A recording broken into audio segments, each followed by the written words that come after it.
그리스도의 풍성하신 은혜와 사랑이 늘 함께 하시기를 바랍니다. 오늘 이 저녁에는 마가복음 제6장의 말씀 잠시 살펴보려고 합니다. 마가복음 제6장 1절로 2절입니다. 예수께서 거기를 떠나사 고향으로 가시니 제자들도 좋으니라. 안식일이 되어 회당에서 가르치시니 많은 사람이 듣고 놀라 가로되 이 사람이 어디서 이런 것을 얻었느냐? 이 사람의 받은 지혜와 그 손으로 이루어지는 이런 권능이 어찌 됨이냐? 이스라엘 사람들이 예수님의 지혜와 권능에 대하여 이야기합니다. 지혜란 그 주님께서 말씀하시는 메시지들, 가르치신다든지 문답을 한다든지 대화를 한다든지 또 병자들을 고치시는 권능, 지혜와 권능, 이 두 가지를 사람들이 거론을 했습니다. 오늘날도 우리의 신앙이 마찬가지인데 지혜와 권능이 그리스도 예수의 성령으로 말미암아 교회와 성도들 속에 나타나는 줄로 믿습니다. 선교의 역사가 무엇이냐? 그러면 선교의 역사가 바로 지혜와 권능, 이 두 가지로 이루어지는 것이죠. 복음 메시지와 성령께서 일으키시는 권능이 복음 전파의 통로가 되는 것입니다. 회당에서 사람들이 예수님의 이 지혜, 이 권능을 거론하고 있는 것은 그러므로 매우 당연하고도 타당한 것이다. 이렇게 말씀드릴 수 있겠습니다. 계속해서 봅니다. 3절입니다. 이 사람이 마리아의 아들 목수가 아니냐? 야고보와 요셉과 유다와 시몬의 형제가 아니냐? 그 누이들이 우리와 함께 여기 있지 아니하냐 하고 예수를 배척한지라. 예수님의 지혜와 또 권능에 대해서는 이 사람들이 놀랬습니다. 야, 이런 말씀이, 이런 메시지가 또 이런 능력이 어디서 나타날 수 있느냐. 그런데 이 사람들에게 문제가 생겼는데요. 예수님의 인맥을 보고, 그러니까 부모 형제들을 보고 이 사람들이 예수님을 배척합니다. 예수님의 육신의 아버지로 있었던 요셉에게서 예수님도 목수일을 배웠다고 이제 이렇게 사람들은 생각을 하죠. 그러니까 예수님은 목수셨다. 이것입니다. 직업이 목수였고, 그리고 요셉과 마리아는 그렇게 출중한 사회적 지위나 체면을 가졌던 사람들은 아니었었고, 또 예수님의 형제들이 있는데 여기 이제 이름이 거론되고 있습니다. 야고보, 요셉, 유다, 시몬, 네 사람이 거론이 되고 있어요. 다시 한번요. 야고보, 요셉, 유다, 시몬입니다. 자, 이 이름이 무슨 의미를 지니는가? 그러면 천주교에서는 이 네 사람이 예수님의 사촌이라고 얘기를 합니다. 사촌 형제지간이었다는 것이죠. 그런데 사촌이었다면 그 사촌 누구의 아들 누구, 이렇게 얘기가 나왔어야 돼요. 예를 들어 마리아의 아들 목수가 아니냐, 예를 들면 베드로의 아들 야고보, 또 혹은 안나스의 아들 요셉, 이런 사람들이 형제가 아니냐 이렇게 해야 될 텐데 아비의 이름은 없이 그냥 형제들의 이름이 나와 있어요. 그래서 이걸 사촌 형제로 볼 것이냐, 친형제로 볼 것이냐 할 때에 문제가 생기는데, 사촌 형제로 본다면 동정녀 마리아의 평생 동정이라고 하는 교리가 이제 지지받을 수 있지만, 근데 문제는 성경 본문하고 맞지 않는다는 것이죠. 성경 본문에 타당한 해석은 아비의 이름이 거론되어 있지 않은 사람들, 형제들이므로 이들은 친형제가 맞다고 보는 것이 타당합니다. 그리고 정통적인 성경학자들은 이렇게 해석하는데 전혀 다른 이견이 없습니다. 천주교 사람들이 평생 동정을, 그 교리를 지키기 위해서 이들은 사촌 형제라고 말하는 것입니다. 또 그 누이들도 당연합니다. 그런데 지금 우리가 성경대로 해석을 할 때에는 친형제의 가능성이 높다 했는데, 교회사에 보면 친형제의 가능성이 아니라 그것보다 더 중대한 이야기들이 있습니다. 4명의 형제들 중에 야고보, 요셉, 유다, 시몬, 이 4사람 중에 2사람이 중요한데요. 첫째, 야고보라고 하는 인물입니다. 야고보는 성경에서 어디에 관계가 되는가? 그러면 첫째로는 사도행전 15장에 기둥과 같이, 교회의 기둥과 같이 여기는 야고보라, 그런 내용이 나오는데요. 왜 그랬는가? 그러면 예수님의 형제였던 야고보가 예수님이 부활하신 후에 예수를 그리스도로 믿고 믿는 무리들 가운데 있게 되어졌습니다. 그래서 그때의 사람들이 야고보의 생김이 예수님하고 거의 닮았었기 때문에 사람들이 너무나 야고보를 추종했다는 거예요. 그래서 초대교회에 예수님의 12제자였던 사도 베드로보다도 오히려 예루살렘 교회에서는 기둥같이 여겼다 하는 것입니다. 그리고 이 야고보가 기도를 많이 했기 때문에 낙타무릎이라는 별명도 갖고 야고보서라는 성경의 책본 저자도 되어지는 것이죠. 그리고 또한 형제가 있는데 그 사람이 유다입니다. 이 유다도 유다서의 저자로 봅니다. 그러므로 예수님의 형제였던 야고보와 유다가 성경 2권의 저자로 되어지고, 특별히 야고보는 사도행전 15장에 나오는 대로 기둥과 같이 여기는 그런 야고보였다고 하는 것이죠. 그런데 이렇게 되어지면 평생 동정이었다고 하는 마리아의 교리가 깨어지기 때문에 천주교에서는 이것을 받아들이지 않습니다. 중요한 것은 성경에서는 마리아가 평생 동정이라는 것을 성경 텍스트 자체가 주장한 적이 없어요. 예수님을 동정녀 마리아로서 출산하고, 그리고 요셉과의 사이에서 자녀들을 얻었다. 이것이 더 자연스럽고, 오히려 이 사실이 예수님이 동정녀였던 마리아를 통해서 세상에 오셨다는 사실을 오히려 더 반증적으로 확증해주는 그런 내용이라고 할 수 있습니다.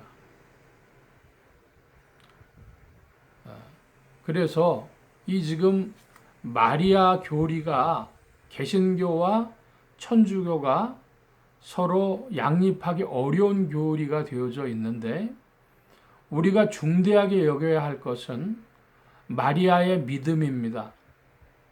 마리아는 성령으로 말미암아 잉태되었을 때에 그가 잘못하면 사람들에게 돌을 맞아 죽을 수도 있는 그런 입장이었지만 마리아는 꿋꿋하게 그의 믿음을 지켰고 하나님의 역사하심을 찬미했습니다.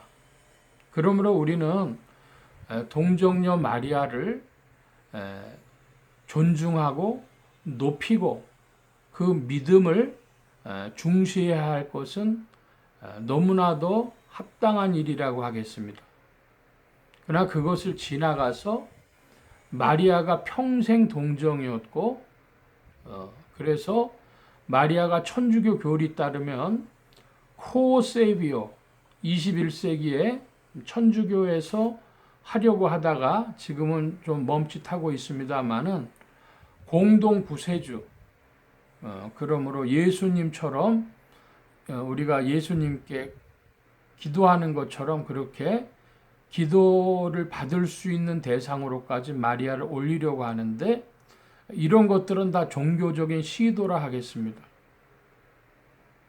더 이제 본문으로 다시 돌아가서 명백하게 이야기한다면 예수님의 형제로서 이름이 거론된 야고보와 유다, 요셉과 시몬이라고 하는 네 명의 형제가 있었다.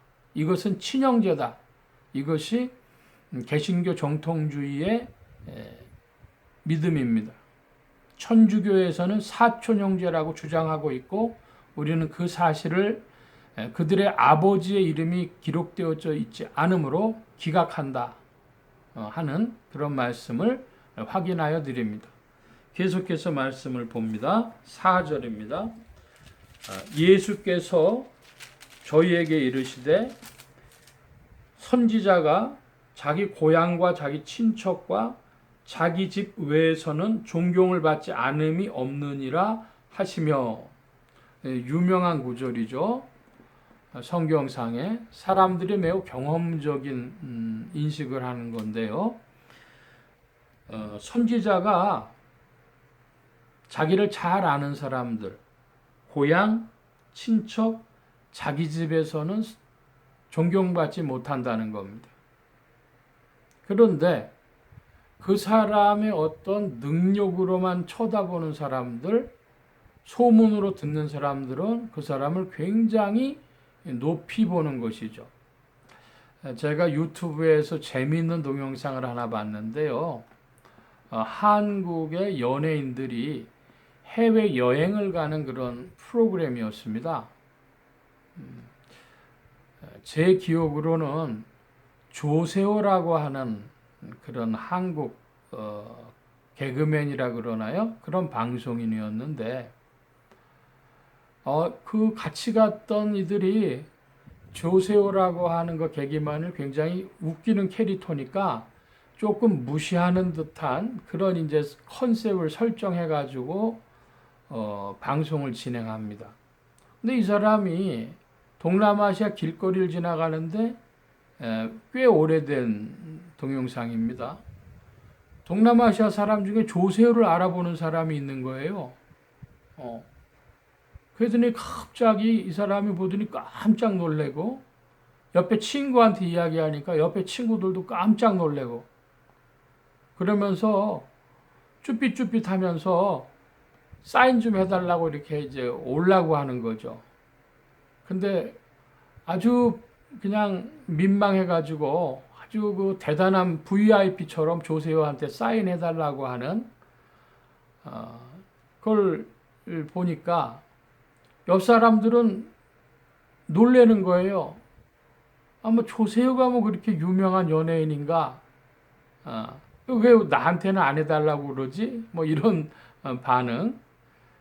그러니까 사람들은 자기 가까이 있는 사람들에 대한 존경심은 별로 안 생깁니다. 예수님의 그 베푸시는 지혜와 권능을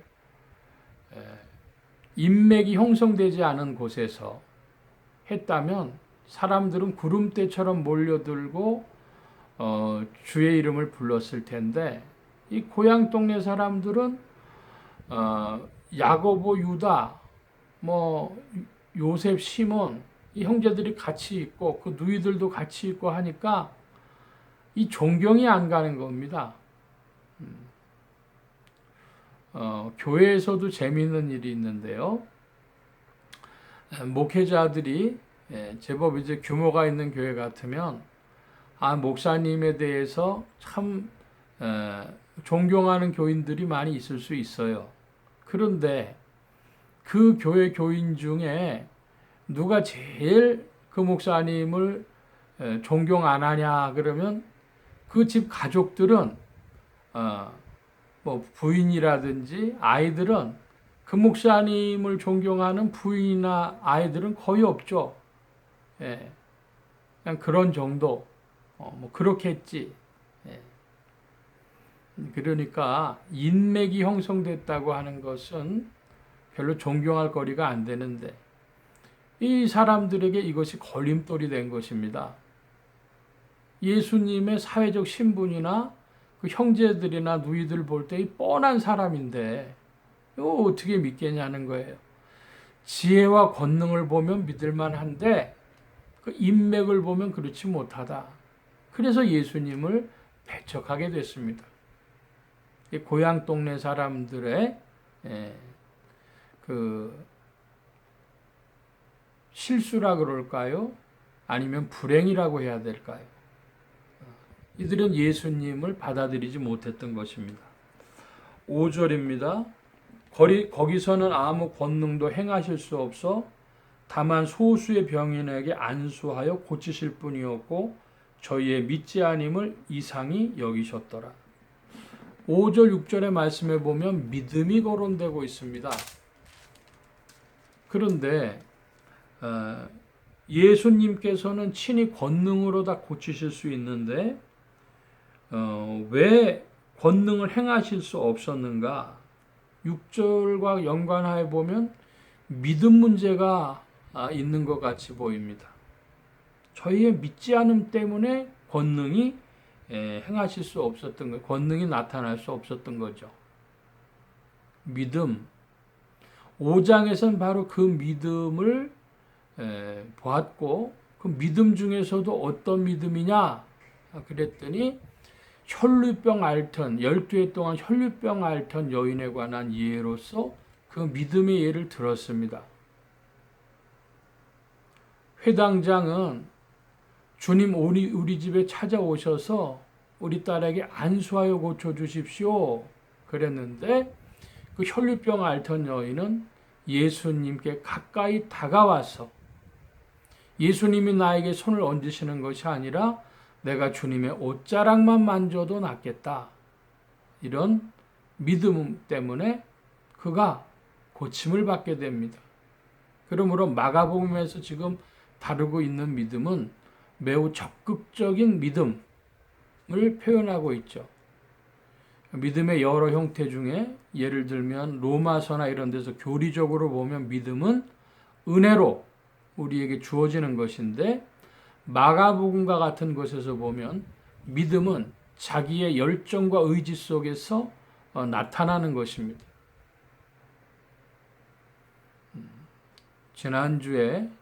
지지난주에 혈류병 앓는 여인 예를 들면서 오늘날 그와 같은 믿음의 표현은 어떻게 나타날 수 있을까?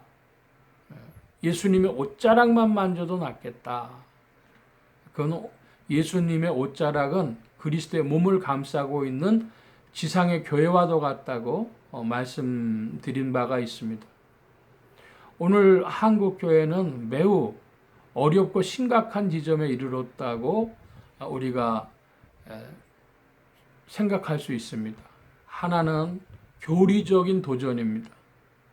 신천지라든지 하나님의 교회라든지 이런 이단들의 바로가 한 가지고 두 번째는 사회적인 지탄인데 그 사회적인 지탄이 어떤 것은 정치적인 문제로 얽히고 이번에 코로나 사태와 같은 것에서 상식이 있는 사람들이냐 하는 이런 지탄을 받게도 되고 혹은 무슨 제자 훈련이다 뭐 이런 것을 하면서 참 이상한 사람들이라고 하는 지탄을 받는 것이죠.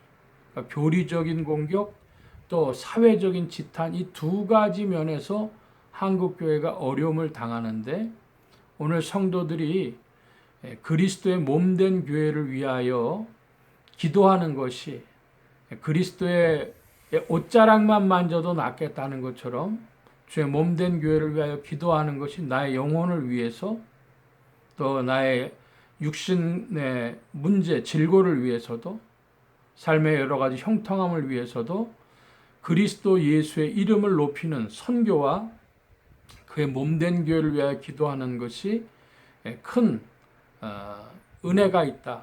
여러분 믿음으로 그리스도의 이름을 위하여 선교 사역과 몸된 교회를 위하여 기도하시기를 바랍니다. 6절 하반절에 이에 모든 촌에 두루 다니시며 가르치시더라. 모든 촌에 두루 다니시며 가르치시더라. 이 가르침을 티칭이라 이렇게 영어로는 표현하죠. 혹은 헬라어로는 디다케 그러는데요. 이 가르친다고 하는 것을 전혀 모르는 사실을 가르치거나 어떤 교리적인 것을 가르치거나 할 수도 있지만 성경 말씀을 풀어서 이해할 수 있도록 또 가르치시는 겁니다. 예수님의 그 사역은 안식일에는 회당에 들어가서 성경을 풀어 가르치셨고 또 평일에는 사람들을 고치시면서 그들에게 비유로 진리를 가르쳐 주셨죠. 가르친다 하는 면에서 예수님은 교사와도 같다 이렇게 이해할 수 있습니다. 그러므로 우리는 오늘날 성경 공부하는 일, 그 일도 힘써야 되는데 성경 공부와 설교는 다른 바가 있습니다. 설교에서 말씀 전하는 이는 선지자적인 사역을 하는 것이고 성경 공부에서의 사역은 교사의 사역이라 하겠습니다. 그래서 이것은 사도행전에 보면 선지자, 교사 이런 표현이 나와요. 이런 것들이라고 하겠습니다. 다 성경 말씀을 가르치지만 방식이 조금 다르고 이 교사라고 하는 직분이 참 크다. 성경 말씀을 풀어서 가르쳐주는 직분이 크다. 이게 딱 이렇게 선지자와 교사로 딱 부러지게 나눠질 수 없는데 그게 흔히 말하는 강해 설교죠. 수요 전형 설교는 대부분 어떤 성경 채권을 가지고 꾸준히 풀어나가게 되는데 그래서 우리 교회에서도 수요일 같은 경우는 강해 설교인데 지금은 주일도 요한복음을 지속적으로 보고 있습니다. 그래서 주일 설교도 강해 설교에 가까운 것이죠.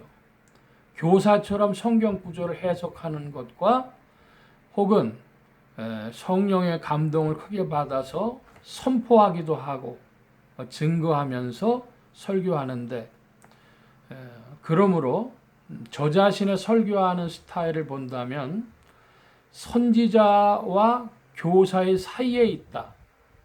설교자로서 저 자신은 그와 같이 생각을 하고 한국 교회의 설교가 성경을 풀어 가르치지 않는다고 하는 면에서는 교사적인 사역이 더 강화되어야 할 것이다. 선지자적으로 예수 이름을 높이고 어떤 선포를 하고 하면서 하는 것에서는 선지자적인 설교 방식은 맞는데 교사적인 설교 방식이 너무 약하다. 그런 생각을 저 자신은 가져봅니다. 그래서 선지자와 교사, 가르침과 선포 이 두 사이에 주로 성경의 메시지가 있습니다. 교회의 메시지가 있습니다. 여러분들은 성경을 상고하고 연구할 때는 그 가르침을 발견하는 학생들처럼 또 설교 중에 하나님의 이름을 들어 선포되어지는 말씀이 있다면 아멘으로 성도답게 화답하는 성도와 학생의 두 가지 자세를 가지고 설교와 성경 공부, 하나님의 말씀을 가까이 하는 그런 여러분들 되시기 바랍니다. 오늘도 가르침 속에 우리의 믿음이 자라나고 또 성도들 속에 말씀이 운행하여져서 주의 세계를 밝혀주시는 줄 믿습니다. 기도합니다. 만복의 근원 되신 하나님 함께하여 주셔서 오늘도 주의 풍성하신 사랑 가운데 복음이 전진케 하여 주시는 줄 믿습니다. 성경의 말씀을 더욱 상고하는 주의 무리들 되게 하심에 성도로 혹은 학생과도 같이 주의 말씀의 가르침을 얻고 삶에 적용하며 그 빛을 따라 살아가는 주의 무리들이 되게 하여 주옵소서. 성령께서도 이끌어 주시고 지도하여 주시옵소서. 온 교회와 성도들과 죄종들이 함께 하심에 예수 소망교회와 온 성도들과 부족한 중에도 함께 하여 주옵시고 복음과 함께 전진하며 주 안에 열매 맺게 하여 주시옵소서. 이 한 주간 남은 날들에도 도우시며 이끄심을 구하올 때에 예수 그리스도의 이름으로 기도하옵나이다. 아멘. 하늘에 계신 우리 아버지여, 이름이 거룩히 여김을 받으시오며 나라의 임하옵시며 뜻이 하늘에서 이루어진 것 같이 땅에서도 이루어지이다. 오늘날 우리에게 일용할 양식을 주옵시고 우리가 우리에게 죄 지은 자를 사하여 준 것 같이 우리 죄를 사하여 주옵시고 우리를 시험에 들게 하지 마옵시고 다만 악에서 구하옵소서. 되게 나라와 권세와 영광이 아버지께 영원히 있사옵나이다. 아멘.